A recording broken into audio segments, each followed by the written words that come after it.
Sylvia a un sens de l'humour assez prononcé, je crois, que je vous remets en chemin de divertissement. L'année d'après, on allait à l'église à Thetford-Mine. On faisait l'école, il y avait une école chrétienne, là. On faisait l'école. Nous autres, on a 6 filles. Aujourd'hui, on a 6 petits-enfants. On faisait l'école, là. Puis j'étais encore dans mon désespoir. J'avais vu Wimber, ça nous avait comme allumé un feu dans nous autres. Puis là, j'ai entendu qu'il y a une conférence en Californie, en janvier, sur la guérison. À ce moment-là, on travaille à l'église. Comment on gagne? 250 par semaine qu'on gagnait. On avait 6 filles. Ça coûtait 80$ de gaz pour aller là à chaque semaine. Fait que penser d'aller en Californie, c'était quand même un petit peu hors de nos capacités financières. Le 24 décembre, je demande au Seigneur, Seigneur, j'aimerais ça y aller.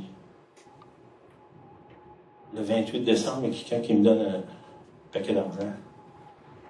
Puis c'est comme si on me dit ça, c'est pour que tu ailles en Californie. Fait qu'on arrête des billets. On partait de Bangor, Allemagne. On s'en allait en Californie pour 2 semaines, deux conférences sur la guérison divine. Puis on n'avait pas d'argent. Pas de carte de crédit, pas d'argent. Pour 2 semaines, on s'en allait là. Il y avait un feu en dedans de nous autres, c'est comme si faut qu'on y aille. On est arrivé là-bas, on débarque l'avion, on rentre dans l'aéroport, il y a quelqu'un qui vient vers moi et il me donne un rouleau d'argent. Dans l'aéroport, il dit, Dieu m'a dit de te donner ça. C'est l'argent que j'avais besoin pour pas rester là 2 semaines. Alors, quand on est allé à Kansas City, on n'avait pas d'argent. Cette année-là, mon rapport d'impôt, j'ai gagné 3000.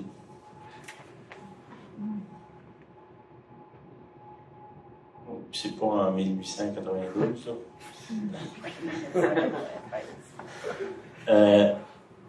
Le Seigneur, on faisait une liste d'épiceries sur un papier, on priait dessus, puis il y a des gens qu'on ne connaît pas qui venaient chez nous donner une boîte d'épicerie. C'était ce qu'il y avait sur notre liste. On a vu ça pour une fois, là, ça a duré pendant un méchant bout. Les enfants avaient besoin de souliers, là, on disait, ben, on n'a pas d'argent, demande au Seigneur. Là, c'est des filles, tu sais, ils ne prennent pas n'importe quoi, là.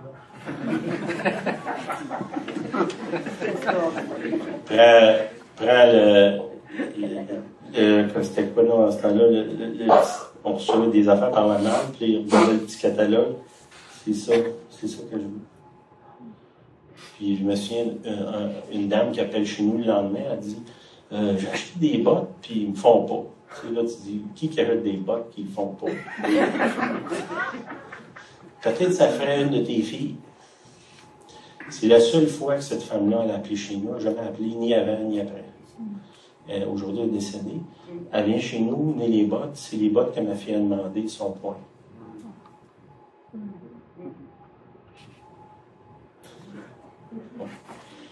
Plein de choses de même. Tu sais, juste demander au Seigneur, Seigneur, j'aimerais ça amener ma femme prendre un café au Tim Hortons.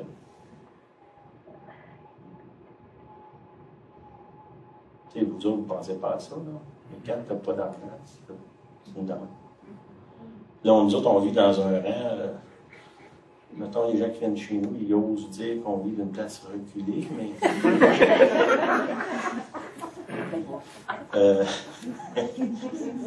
là, ben, un GPS ne peut pas t'amener chez nous. Le pire, c'est que c'est vrai. Tu t'amènes plus loin dans la... Puis là, je demande ça au Seigneur. Il y a un gars qui vit dans ma cour, il a son auto, le radiateur est percé. Ça coule, la grosse cime. Puis moi, ben, j'ai passé ma vie à réparer des choses que les autres ont brisées. Presque toute ma vie, c'est ce que j'ai fait. J'ai réparé des édifices, des autos, des tracteurs. C'est comme ça que j'ai gagné ma vie. Presque tout le temps où j'étais pasteur, j'avais un travail à temps plein. Puis là, ben, le gars, il est là avec son auto, dimanche matin, puis la grosse steam, puis il y a un trou dans le radiateur. Puis là, je dis, je vais te réparer ça, moi. Tu mets un œuf dans le radiateur, puis un œuf, ça répare. Là, le gars est incrédule. C'était pas le premier incrédule que j'ai rencontré, là, mais... Puis ça a pris genre une minute, puis ça coulait plus. Puis là, il me dit, ben, comment je te dois? Je ne dois rien. Non, non, faut que je te donne de l'argent. Il me donne de l'argent. Puis là, il me dit, c'est ton argent pour amener ta femme au Tim Hortons. Tu sais, des petites choses, quand on a une relation avec Dieu, tu peux demander des petites choses comme ça. Puis tu sais, le Seigneur dit, regarde, c'est correct, je vais te le donner. D'autres fois, c'est, à un moment donné, je voulais aller à Ottawa, encore là, pas d'argent. Je m'en vais à Sainte-Marie. Je venais de demander au Seigneur, on venait de prier. Je m'en vais à Sainte-Marie, je sors de l'auto, sur la rue principale. En sortant de l'auto, il y a un 20, un autre 20, un autre 20, un 10 là. Ah, ça, c'est mon argent pour aller à Ottawa.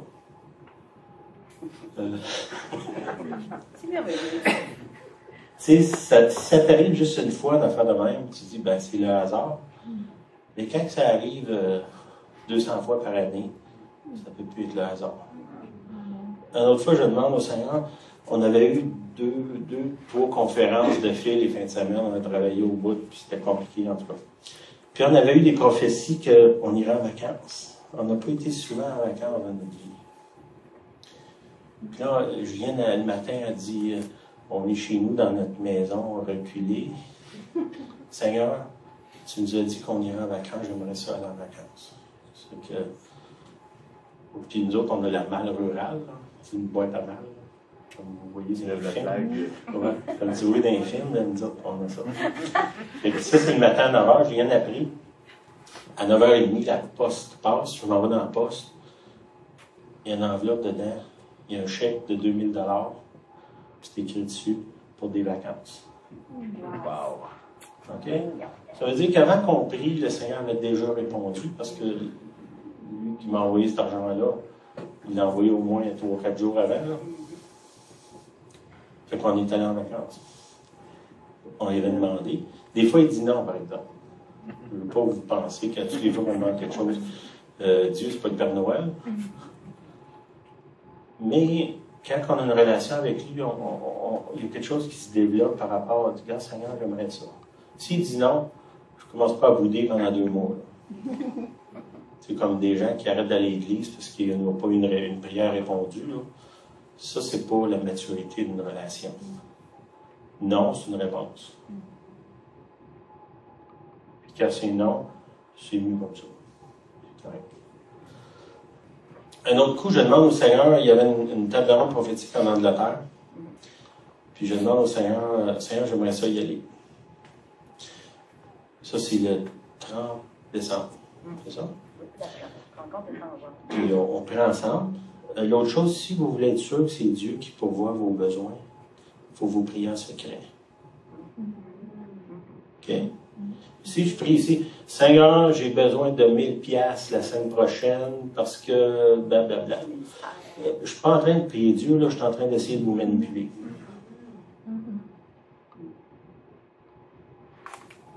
OK? Ça, retenez ce que je viens de dire, c'est important. Le marché de le Saint-Esprit, il faut que vous ayez une vie secrète. Les prières, ça se fait en secret. Sinon, c'est de la manipulation. Surtout quand on demande quelque chose. Tu sais, je vous dis, je ne fais pas bien, priez pour moi, ça, c'est pas de la manipulation.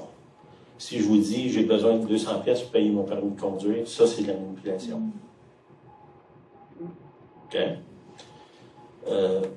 Ça, c'est important, si vous voulez marcher de l'esprit, d'éviter à tout prix ce genre de choses-là. C'est qu'on est là, on est les deux ensemble, on prie chez nous. Seigneur, puis là, ma femme, elle a de l'audace. Elle dit, Seigneur, si tu veux que Sylvain aille en Angleterre, je te demande de nous donner 3000 pièces. Le lendemain, il y a quelqu'un qui appelle, elle dit, moi, je vous ai fait un don. Ah ouais? 3000. Là, je commence à regarder, tu sais, des fois, on est un peu... comment t'as dit? Elle dit slow learner. Difficulté d'apprentissage, c'est ça. le lendemain, je commence à checker les billets d'avion. Ah, c'est cher. Je commence à mettre les pieds sur les breaks. Là. Puis ça, c'est le 30 décembre, 31, on a reçu 3 000. En réalité, l'Église a reçu 3 000. Le 3 janvier, on s'en va aux États-Unis. Tantôt, je vous ai dit, je faisais un peu n'importe quoi. J'allais chez un pasteur refaire une salle de bain. Tout démolir la salle de bain, puis refaire toute la céramique, douche, tout là-dedans. Fait qu'on va là, il est comme moi, il n'y a pas d'argent, ça fait que je n'attends pas d'être payé. Puis c'est convenu d'avance. C'est pas comme une trappe, là. Quelqu'un qui te fait venir, puis finalement, il dit qu'il ne te payera pas à la fin, la job. Mais, ça fait que je vais là, je fais ça avec Julienne. On a travaillé dur, très, très fort. Puis, j'ai prêché à leur église, puis je ressors de là, ils m'ont donné 3 000. Donc, c'est 2 fois, j'avais 3 000. Puis là, je commençais à me traîner les pieds encore. Là, Danny m'a dit que tu aurais dû te traîner encore plus les pieds. Peut-être le Seigneur te l'aurait donné un autre 3 000. Mais finalement, les jours passent, puis j'hésite. Puis en plus, ma fille a avoir un bébé cette semaine-là. Et ma femme m'a dit, j'irai pas avec toi, il faut que tu ailles seul. Puis je voyage pas seul.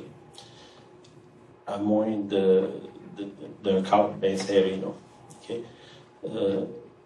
Puis, finalement, je reçois un appel de l'Angleterre, il dit, ben là, tu viens-tu? Qu'est-ce que tu fais? Ben là, j'ai dit, c'était mercredi. Je dis, ben, je vais vous répondre vendredi. Le mercredi, ma femme m'a dit, Seigneur, si tu veux que Sylvain y aille là-bas, je te demande que Steve Shepherd, un de nos amis en Angleterre, qui appelle chez nous une fois ou 3 ans, qui appelle demain matin, puis qui dise, si tu viens en Angleterre, je vais aller te chercher à l'aéroport, je vais t'amener chez nous, je vais t'amener à la conférence, je vais te ramener chez nous, puis je vais te ramener à l'aéroport. C'est assez clair comme prière. OK? Le lendemain matin, Steve l'appelle.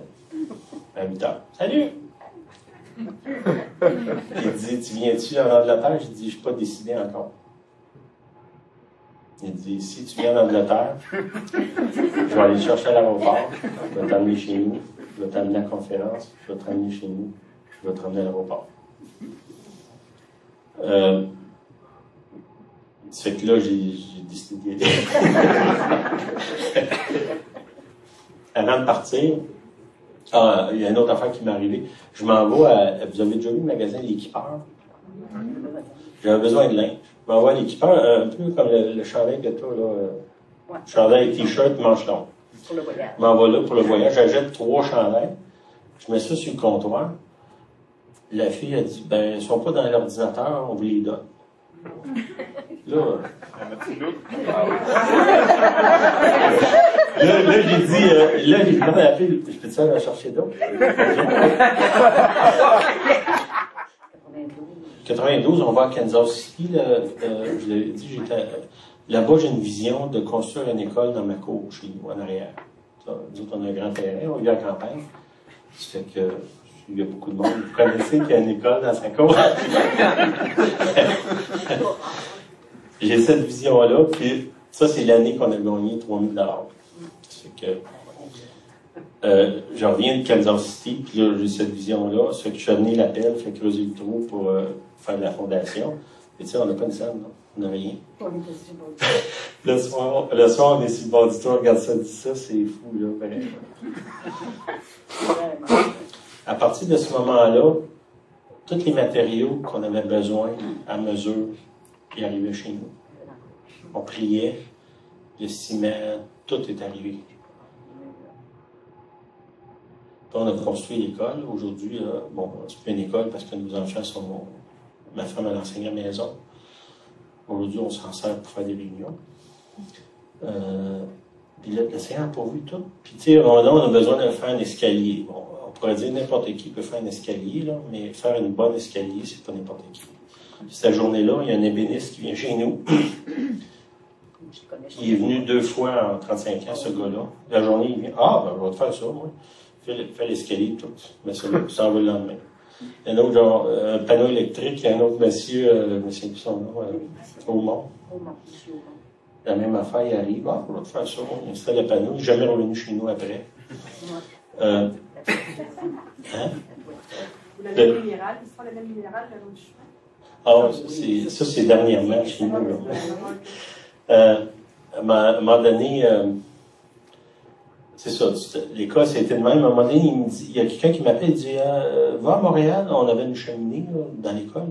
Va à Montréal à telle place, là, il y a une cheminée pour toi. Je te vois, puis on est ensemble. On s'en va à Laval, une compagnie, Security Chimney. C'est eux autres qui font les cheminées en acier inoxydable. Mais c'est une énorme compagnie, là, c'est gros. J'arrive là, j'ai pas de nom, j'ai rien, tu sais. Comme vous dites, Dieu, il se plaît de me faire passer, paraître comme un imbécile.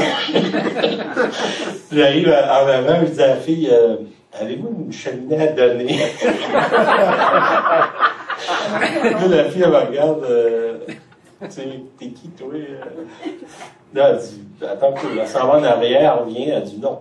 Elle dit, va-t'en au shipping en arrière, on fait le tour, on s'en va au shipping. Puis là, encore ma même rengaine, bonjour, vous n'auriez pas une cheminée à donner? Le gars du shipping, il y a une shipping list autre comme ça, fait le tour. Non. Il attend un peu. Il s'en va, il revient, il dit recule ta vanne ici. Mets tous les morceaux, la longueur exactement, l'angle de la cheminée, tous les morceaux qu'on a besoin. Mets ça dans la vanne. Salut! Je ne fais même pas signer rien. On sort de là, on arrête sur le bord du chemin, on est là, ben, voyons donc.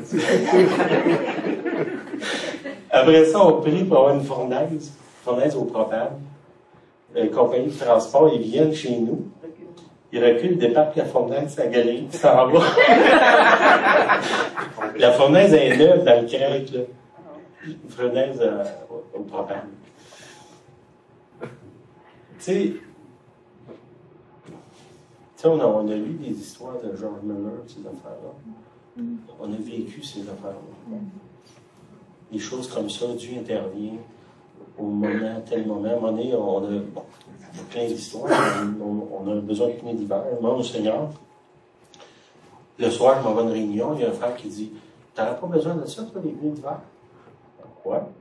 Je venais de demander. Il dit, ben, j'ai changé mon véhicule, là, puis j'ai des pneus de telle grandeur, exactement la grandeur que j'avais besoin, puis là, ils sont presque neufs, puis je te donnerai. C'était mes pneus, je venais de demander au Seigneur. Bon, est-ce que vous autres, vous avez affaire à vivre ça? Je ne sais pas. Peut-être que Dieu vous a donné une job bien payante, puis c'est de cette façon-là qu'il vous bénit, là. Puis c'est une bénédiction quand même, là. Je vous dirais, je pense pas qu'il y a beaucoup de femmes qui accepteraient de vivre ce que nous autres, on a vécu. Tu sais, quand tu pries pour l'épicerie, puis ces affaires-là, il y a bien des femmes là, que ça ne marchera pas longtemps. Ça fait que, tu sais, là, j'ai plein de beaux témoignages que je vous dis, mais quand tu es dedans, puis que si Dieu n'intervient pas, tu vas crasher, là, puis qu'il n'intervient pas constamment, c'est pas évident, là.